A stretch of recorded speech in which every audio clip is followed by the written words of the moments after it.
제대로 노력하면 1년 정도의 시간을 투자하면 3등급까지는 누구나 갈 수 있다. 3등급은 누구나 갈 수 있고 제대로 된 훈련을 하면 2학년 때부터 하면 저는 2등급까지는 갈 수 있다고 생각하거든요. 그런데 거기서의 제한점은 뭐냐면 초등 수학에서 가장 중요한 건 무엇인가요?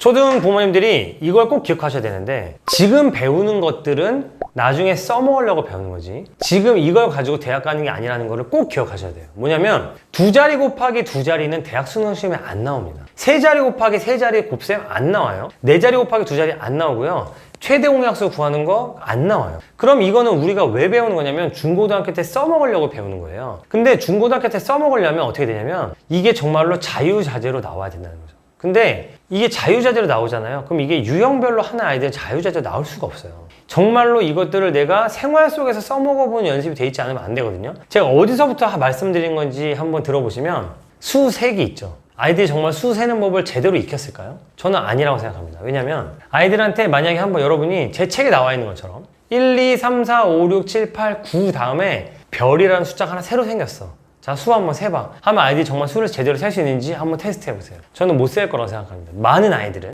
왜냐면 수 세기는 외운 거예요. 99 다음엔 100이야 100 다음에는 100을 냅두고 101, 102, 103, 104, 105, 106, 107, 109 이렇게 외운 거거든요. 그런데 이게 왜 중요해지냐면 나중에 고등학교 가잖아요. 그러면은 3824는 3824가 아니에요. 3 곱하기 10의 3제곱 더하기 8 곱하기 10의 제곱 더하기 2 곱하기 10의 1제곱 더하기 4 곱하기 10의 0제곱이라는 거죠. 이거를 아이들이 자기가 스스로 생각해내지 못하면 얘는 수색을 제대로 한 게 아니에요. 이렇게 안 하면 문제를 못 풉니다. 왜냐하면 갑자기 네 자릿수의 자연수 A, B, C, D 했을 때 이거를 10으로 바꾸려면 A 곱하기 10의 3제곱 이렇게 바꿔야 되거든요.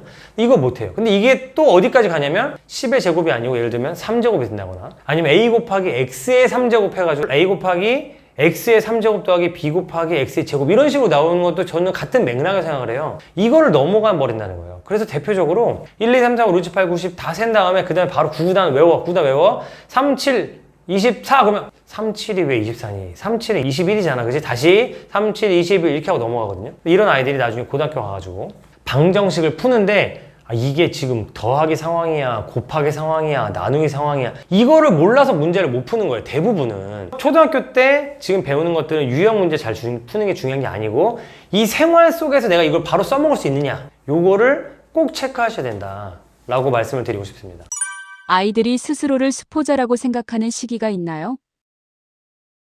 수포자라고 자기를 수포자라고 부르는 시점은 제가 느끼기엔요 수학 공부하기 싫을 때 얘기를 합니다. 수학 공부를 더 이상 나는 수학 공부를 더 이상 못하겠어 어렵지만 이게 아니고요 나는 수학 공부가 하기 싫어라고 생각할 때 수포자가 되거든요. 예를 들어서 제가 어떤 아이가 우리 학원에 와서 계속 자기는 머리가 나쁘다고 얘기를 해요. 제가 걔한테 뭘 증명해 주냐면 자 해봐 냅두잖아요. 자기 모르겠대요. 정말 모른다고? 난 내가 더 잘 알아. 네가 할 수 있는지 없는지 내가 더 잘 아니까 내가 더 잘 알거든? 해봐. 하잖아요. 그러면은, 뭐 하다가 해요. 그럼 제가 뭐라 하냐면, 할 수 있어, 없어? 말해봐. 그러면, 할 수 있대. 내가 지금 도와줬어? 안 도와줬대요. 근데 왜 할 수 있어? 모르겠대요. 그러니까 너는 지금까지 그 얘기 왜 한 거야? 네가 그냥 하기 싫어서 그 얘기를 한 거지. 넌 못하는 게 아니야. 네가 하기 싫다고 해야지 넘어가니까 난 수포자라고 해야 넘어가니까 그렇게 얘기한 거지. 못한다고 하니까. 내 생각에 너는 이거 못하는 게 아닌 거야. 알겠어? 라고 저는 생각을 하는 거죠. 다시는 그렇게 얘기하지 마. 제가 혼내요. 한 번만 더 그런 얘기하면 내가 너 가만 안 놔둔다. 너 머리가 나쁘다는 얘기 다시는 하지 마.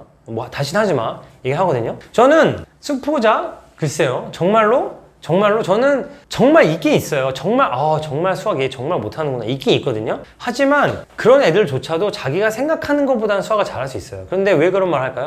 하기 싫거든요. 하기 싫어요. 왜 하기 싫을까요? 너무 지겹고 앞이 안 보이거든요. 저는 그래서 거꾸로 얘기하면요. 당연한 얘기일 수 있어요. 아이들이 하기 싫어져. 왜 하기 싫어져? 당장 눈에 잡힐 것 같으면 좀 힘들어서 할 거예요. 근데 안 보여요. 안 보여. 왜 안 보여? 아무도 나를 도와줄 것 같지 않거든요. 나를 잘하게 만들어줄 사람이 없을 것 같아. 아무도 나를 신경 쓰지 않을 것 같아.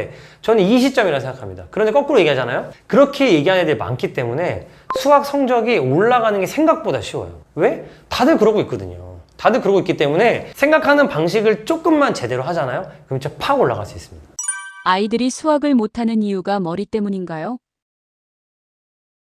물론 머리가 아예 없다고 말씀드릴 수 없어요. 머리가 감을 타고났다 감을 타고나지 않았다는 정말 다른데 이거는 말씀을 드릴 수 있어요. 뭐냐면 미국에 뭐 어디로 갈까요? 뭐 호주라고 하죠.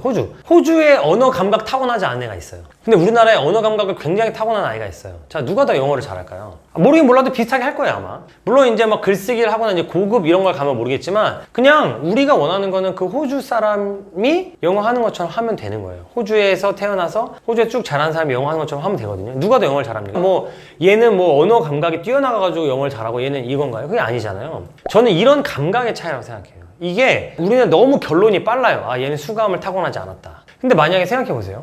호주에서 걔가 이렇게 생활 속에서 공부한 게 아니고 걔가 호주에서 굉장히 좋은 학교에서 유형별로 단어를 외웠어요. 문장을 외웠어요. 그럼 더 잘할까요? 전 오히려 더 못할 거라고 생각하거든요, 당연히. 제가 무슨 얘기를 하고 싶은 거냐면 어렸을 때부터 감을 가지고 자란 아이하고 저는 이거를 수학 네이티브 스피커라고 부르는 건데요. 이 감을 가지고 자란 아이하고 이 감이 없는 아이가 너무 달라요. 그런데 어렸을 때부터 냅둬도 이런 감을 막 재밌어가지고 받아들이는 애가 있고 이 감을 그냥 안 가지고 자란 아이가 있을 거 아니에요? 그런데 호주에서는 살으려면 싫어도 영어를 해야 되니까 사는 거야, 그냥 어쨌든 영어 쓰니까 얘가 영어를 잘하게 되겠죠. 그런데 수학은 좀 다르잖아요. 수학은 그냥 모르고 잘해도 된다고 생각하기 때문에 냅두는 경우가 있거든요. 근데 수학이 저는 이 감각을 길러주면 못할 아이가 그렇게 많지 않다고 생각해요. 이게 이런 거예요. 새우깡을 3개 사면 얼마니? 1,500원. 이런 감각을 계속 가지게 만들어주는 거? 야, 새우깡 3개 사는 거하고 콜라 5개 사는 거하고 어느 게 더 비싸게 아이한테 한번 시켜보세요. 아이가 못할까요? 다 할 수 있다는 거예요. 이런 감각들을 어렸을 때부터 가지고 자란 애들은 잘할 수밖에 없어요. 수학 네이티브 스피커라고 부른 이유고, 수학 네이티브 스피커는 아무리 못해도 정말 이 어렸을 때 네이티브 스피커 아니었던 애만큼은 할 수 있다. 이렇게 생각합니다. 8등급에서 3등급으로 성적 향상 가능한가요? 저는 고등학생 중에 고등학교 3학년을 제가 과외한 적이 있어요. 그 고등학교 3학년이 저한테 와서 5등급이라고 했었거든요. 자기가 5등급이라고 했었어요. 근데 자기가 5등급이라고 하는 애는 사실 5등급이 아니에요. 자기가 5등급이라고 나한테 와서 말하는 애들은 사실 대부분 5등급을 한두 번 받아본 거고, 대부분은 5등급이나 7등급, 8등급 이렇게 받았던 아이들이에요. 7등급, 8등급, 6등급 받았던 아이들이 많아요. 근데 제가 그 친구랑 딱 3개월 했어요. 3개월 했는데 그 친구가 자기는 목표가 3등급이라고 그랬어요. 근데 이 3등급? 저도 사실 3등급? 이제 한 6개월 남았는데 3등급? 생각했거든요. 근데 그 친구가 어떻게 됐냐면 결국은 제가 그 친구를 데리고 뭘 했냐면 초등학교 연산부터 다시 했어요. 진짜로. 빠르게 했지만 연산. 너가 지금 알고 있는 거 제대로 아는 거 아니다. 7 곱하기 9는 7, 9, 63이 아니야. 무슨 뜻이야? 7을 9번 더한 거야. 그러면 자, 3x는 무슨 뜻이니? x 더하기 x 더하기 x다. 알겠지? 그거를 그렇게도 할 수 있고 3 곱하기 x일 때 넓이라고 생각할 수 있는 거야. 알겠지? 이렇게 하면서 다시 중학교부터 다 다시 했어요. 약수, 배수, 최대공약. 너 이거 왜 이렇게 하는지 알아? 했거든요. 그 친구가 나 이제 문제 푸는 법을 알겠다고 했고 수능 공부하겠다고 하고 저랑 이제 과외를 그만했는데, 나중에 알고 보니까 그 해는 아니고 그 다음에 재수해서 3등급을 받았어요. 실제로 6등급, 7등 받던 친구가 3등급을 받았어요. 고3 때 노력했던 아이가 재수해서 3등급을 받았거든요. 잘 생각해 보세요. 그러면 제대로 노력하면 1년 정도의 시간을 투자하면 3등급까지는 누구나 갈 수 있다. 3등급은 누구나 갈 수 있고, 제대로 된 훈련을 하면 2학년 때부터 하면 저는 2등급까지는 갈 수 있다고 생각하거든요. 9등급 체계에서 말씀드리는 겁니다. 그런데 거기서의 제한점은 뭐냐면 이게 어렵다 쉽다의 문제가 아니고 지나간 거를 커버해야 되는 시간과 나의 마음가짐의 문제인 거잖아요. 이 허들이 달라진다고 생각해요. 그래서 저는 이 허들을 넘기가 너무너무 힘들다고 생각하기 때문에 어렸을 때 해야 된다고 생각하고, 저는 그래서 중2 때까지를 사실 저는 약간 제 마음의 한계치라고 생각하고, 중2 때부터는 제가 중2까지만 그래서 학원에서 수업을 받고 있어요. 그러면 중3을 넘어가면 이 친구는 가능성이 없느냐? 아닙니다. 단체 수업에서 남들과 똑같은 방식으로 해서는 가능성이 없다.